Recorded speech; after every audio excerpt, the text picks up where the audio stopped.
నమస్తే, welcome to Pragathi media. నేను Aditya.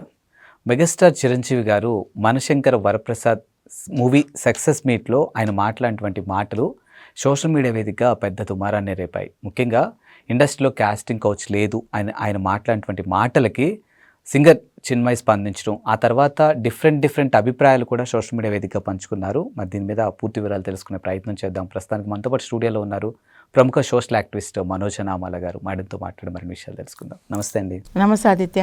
మనశంకర Varaprasad success మీట్లో చిరంజీవి గారు మాట్లాడినటువంటి మాటలు సోషల్ మీడియాలో ఒక రచ్చకే దారితీశాయి. ముఖ్యంగా ఆయన మాట్లాడినటువంటి మాటలకి చిన్మయి కౌంటర్ ఇవ్వటం, ఇక్కడ నిజంగా కాస్టింగ్ కౌచ్ లేదా మీరు చెప్పండి అని ఆవిడ మాట్లాడడం, ఇంకా కొంతమంది వాళ్ళ అభిప్రాయాలు పంచుకున్నారు. సో దీన్ని మనం యాక్చువల్గా ఎలా చూడొచ్చు? అసలు మనశంకర వరప్రసాద్ అనే మూవీ ఈ మధ్య రిలీజ్ అయ్యింది.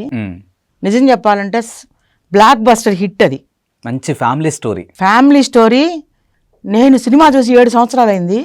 ఆ సినిమా మాత్రం చూశాను నేను. ఓకే, 7 సంవత్సరాలు నేను కట్టుదిట్టంగా సినిమాలకు వెళ్లకుండా మానేసిన దాన్ని ఆ సినిమా చూశాను, కావాలనే చూశాను. చిరంజీవి గారిని 70 ఏళ్ల వయసులో ఆయన ఎంత బాగా చేశాడు అని అందరు చెప్తుంటే ఒక్కసారి ఆయన్ని చూద్దామని వెళ్ళాను. నిజంగా హ్యాట్స్ ఆఫ్ టు చిరంజీవి గారు. ఓకే, ఇంకొక చిరంజీవి పుట్టే అవకాశం లేదు. ఇంకొక మెగాస్టార్ అనేవాడు ఇండస్ట్రీలోనే లేడు, ప్రపంచంలో ఆయన అంత గొప్పవాడు లేడు. నిజంగా ఒప్పుకోవాలి. అవును, ఒక వ్యక్తిగా ఆయన ఎంత కష్టపడ్డాడు, అవును, ఆయన ఎంత కష్టపడి పైకి వచ్చాడు. సినిమా ఫీల్డ్లో నిలదొక్కోవడానికి ఆయన సపోర్ట్ ఉండొచ్చు. ఉన్నప్పటికీ కూడా వ్యక్తిగతంగా ఆయనకంటూ ఒక యాక్టింగ్ స్టైలు, ఒక వాకింగ్ స్టైలు, ఒక డాన్స్ స్టైల్ లేకపోతే ఇండస్ట్రీలో సక్సెస్ అవడం చాలా కష్టం. ఒక మార్క్ని క్రియేట్ చేసుకున్నాడు. మార్క్ని క్రియేట్ చేసుకున్నాడు. ఆయన తర్వాత ఎవరైనా కూడా. అవును. సో అంత మంచి మెగాస్టారు సక్సెస్ మీట్లో మాట్లాడారు. అన్ని మాటలు బాగానే ఉన్నాయి. ఈ ఒక్క విషయం గురించి ఆయన ప్రస్తావించకుండా ఉంటే బాగుండేది అనిపించింది. ఏది? కాస్టింగ్ కౌచ్ అనే పదం వాడకుండా ఉంటే బాగుండని నా అభిప్రాయం. ఎందుకంటే మాట్లాడేసారి అయిపోయింది, కానీ ఆ సబ్జెక్ట్ని ఆ టైంలో ఎన్నుకోకుండా ఉండవలసింది. ఆయన ఎందుకు ఉన్నారు అనేది కూడా నేను ఆలోచిస్తే, వాళ్ళ అమ్మాయి ప్రొడ్యూసర్గా పరిచయం అయింది ఆ సినిమాకి. అంటే ఇంతకు ముందు కూడా చేసిందేమో నాకు జ్ఞాపకం లేదు. కాస్ట్యూమ్ డిజైనర్ అమ్మాయి నెఫ్ట్లో చదువుకుంది, అవన్నీ తెలుసు. అయితే ఒక కాస్ట్యూమ్ డిజైనర్గానే కాకుండా అందరి వాడి సినిమాకి కాస్ట్యూమ్ డిజైనర్ ఆమె. ఈ సినిమాకి ప్రత్యేకించి 2 ప్రొడ్యూసర్లు ఉన్నారు. దాంట్లో Sushmita is one of the producer. So ఆ అమ్మాయి కష్టం నాకు అమ్మాయి కళ్ళల్లో కనిపించింది. ప్రతి ఇంటర్వ్యూ చూస్తున్నాను ఆ పాపది. చాలా కష్టపడినట్టుగా అనిపించింది వాళ్ళ డాడీని పెట్టుకుని. ఎందుకంటే ఆ అమ్మాయిని మనం ఒక స్త్రీగా నేను అప్రిషియేట్ చేస్తాను. ఎందుకంటే షీఈ్ వెల్ సెటిల్డ్ ఉమెన్. బోల్డ్ అంత డబ్బు ఉంది, పలుకుబడి ఉంది. వాళ్ళ నాన్న ఆమె వెనక వాళ్ళ ఫాదర్ ఉన్నారు, మా హస్బెండ్ మంచి పొజిషన్లో ఉన్నారు, 2 పిల్లలు పుట్టారు. అయినా సరే ఇంకా కష్టపడి నేను ఏదో సంపాదించాలి, మా నాన్న పెట్టి ఒక మంచి మూవీ తీసి సక్సెస్ రేట్ చూపించాలి, మా నాన్నని మంచిగా చూపించాలి, ఇన్కమ్ కూడా వస్తుంది కదా, కష్టపడి పనిచేయాలనే ఉద్దేశంతో అమ్మాయి షూటింగ్ సందర్భంలో కూడా వాళ్ళ డాడీతోనే ఉంటూ ఆ సినిమాని బాగా నిర్మించింది. కాబట్టి ఆ సినిమా ఈ రోజు అంత సక్సెస్ అయింది. ఇంకా డైరెక్ట్ అనిల్ రావిపూడి గురించి చెప్పింది ఏమీ లేదు. ఎందుకంటే అంత అనుభవజ్ఞురాలని కాకపోయినప్పటికీ ఆయన తీసిన సినిమాలన్నీ బ్లాక్ బాస్టరే. సక్సెస్ఫుల్ డైరెక్టర్ గా పేరు తెచ్చు. వాళ్ళ డాడీ ఒక బస్సులో కండక్టర్ గా పనిచేసినప్పటికీ ఆ అబ్బాయిలో అంత టాలెంట్ ఉన్నా కూడా దాన్ని వెలికి తీసుకొచ్చి డౌన్ టు ఎర్త్ లాగా ఉన్నాడు అనిల్ రావు. వాళ్ళ విషయం పక్కన పెడితే చిరంజీవి గారు వాళ్ళ అమ్మాయి ఈ ఫీల్డ్లోకి వచ్చింది కాబట్టి కాస్టింగ్ కౌచ్ లేదు, మీరందరు రావచ్చు, మనం ఎలా చూస్తే అద్దంలో మనకు అలా కనిపిస్తుంది అనే మాట వాడడం జరిగింది. వెంటనే దీనికి సంబంధించిన రియాక్షన్ ఎవరికి రాలేదు. చిన్మయి వెంటనే దానికి కౌంటర్ వేసింది. ఒకప్పుడు ఆమెను ఒక రైటరో లేకపోతే రైటరే అనుకుంటాను, ఆమెను ఇబ్బంది పెట్టిన విషయాన్ని గుర్తుపెట్టుకుని ఇంత పెద్ద మెగాస్టార్ అయ్యుండి సినిమా ఫీల్డ్లో కాస్టింగ్ కౌచ్ ఉంది అనేటటువంటి తెలియకుండా, తెలిసినా కూడా ఏమీ లేదు అని చెప్పడం వెనక ఏంటి రహస్యం అనేటువంటి ఉద్దేశంతో ఆ అమ్మాయి కొన్ని కౌంటర్స్ వేయడం జరిగింది. చిన్మయి ఆమె వర్షంలో ఆమె కరెక్ట్ కావచ్చు, కానీ అంత పెద్ద వ్యక్తిని పబ్లిక్లో ఆయన మీద ఇలా ఒక కామెంట్ క్రియేట్ చేసి దాన్ని ఒక సెన్సేషన్ చేయడం అనేది చిన్మయి చేసింది కరెక్ట్ కాదు అని నేను అంటా. చెప్పే విధానం బాగాలేదు. ఆయన పబ్లిక్లో మాట్లాడి ఉండొచ్చు. చిరంజీవి గారు కూడా ఒక మాట చెప్పారు, చెడు చెవిలో చెప్పండి, మంచి పబ్లిక్లో చెప్పండి అని చెప్పారు. అదే భావంతో మంచి మందిలో చెప్పండి, కరెక్ట్, మంచి మందిలో చెప్పండి, చెడు చెవులో చెప్పండి. నాకు అది బాగా గుర్తుంది ఆయన చెప్పిన కొటేషన్. సో ఇక్కడ కాస్టింగ్ కౌచ్ అనే పదం మంచిది కాదు, ఇక్కడ కాదు. అది ఒక సీక్రెట్ అఫేర్కి సంబంధించింది. ఒక ఆడపిల్లని ఒక మగవాడు ఇబ్బంది పెట్టేటువంటి సందర్భం, అది సెక్స్ పరంగా ఇబ్బంది పెట్టే సందర్భాన్ని ఇంత మంచి ఫంక్షన్లో ఆ పదము అంతగా నచ్చలేదు, ప్రజలకు నచ్చలేదు, నాకు కూడా ఒకలాగా అనిపించింది. అంటే నేను ఇది ఆయన మాట్లాడింది తప్పు అని నేను అన్నట్లా. ఆ సందర్భంలో వాళ్ళ అమ్మాయిని నిహారిక కూడా సక్సెస్ అయింది కాబట్టి, అమ్మాయి కూడా ప్రొడ్యూసరే, కొన్ని వెబ్ సిరీస్ తీసింది ఆ పాప, కమిటీ కుర్రాళ్ళు, ప్రొడ్యూసరు, నటించింది. ఆ అమ్మాయి కూడా సెక్యూర్, ఎందుకంటే ఆమె వెనక బ్యాక్గ్రౌండ్ పవర్ఫుల్ బ్యాక్గ్రౌండ్. సో యాక్చువల్గా నేను ప్రీవియస్ ఒక టాపిక్ మాట్లాడుకున్నాం, ఇప్పుడు మళ్ళీ ఆ రప్చర్ వద్దు కానీ జనరల్గా చెప్తున్నాం. ఒకరిని పొగిడే క్రమంలో మ్యాటర్ ఇంకోలా వెళ్ళిపోయింది.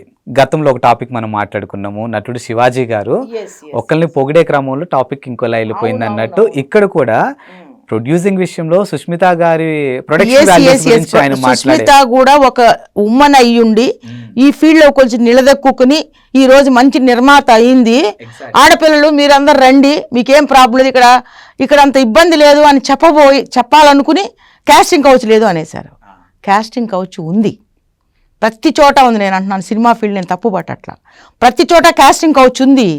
ఆడపిల్లని అవకాశంగా తీసుకుని అడ్వాంటేజ్ తీసుకుని, అవకాశం అంటే అడ్వాంటేజ్ తీసుకుని ఆ అమ్మాయిని ఇబ్బంది పెట్టేవాళ్ళు కోకొల్లలు అన్ని చోట్ల, ఎవ్రీవేర్ ఇట్ ఈస్ దేర్. ఎప్పుడు ఉంది?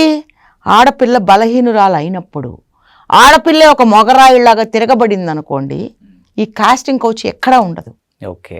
సో ఒబ్లైజ్ అయినంత వరకు మనల్ని అంటే అమ్మాయిల్ని వాడుకునే వాళ్ళు, అవతల వాడు ఎప్పుడు బలవంతుడుగా ఆడపిల్లని తొక్కేస్తున్నారనేటువంటి భావన మనల్ని చెప్పుకుంటాం. కానీ ఆడపిల్ల ఒక మగవాళ్ళలాగా తిరగబడింది అనుకోండి, తిరగబడట్లా. అవకాశాల కోసము అడిగాడు కదా, ఇవ్వకపోతే నాకు మళ్ళీ ఇంకొక సినిమా వస్తుందో రాదో, ఈ సినిమాలో నన్ను హీరోయిన్గా చూపిస్తానన్నాడుగా, ఫోన్లే ఒబ్లైజ్ అయిపోదాం.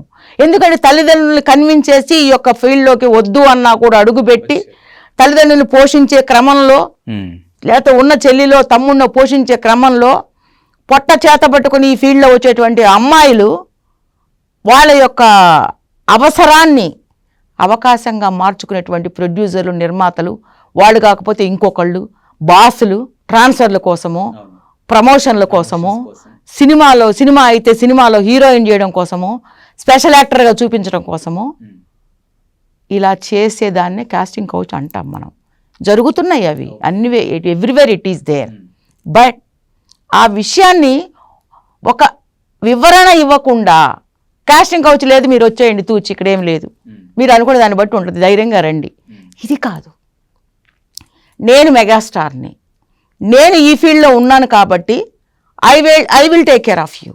మీకు ఏదైనా వస్తే నేనున్నాను, మీకు ఎవరైనా ఇబ్బంది పెడితే మా ఫీల్డ్లో నేను చూసుకుంటాను. సో సుష్మిత గారు లాగా మీరు కూడా నా పిల్లలు లాంటి వాళ్ళు, మీరు రండి, కమ్ ఫార్వర్డ్.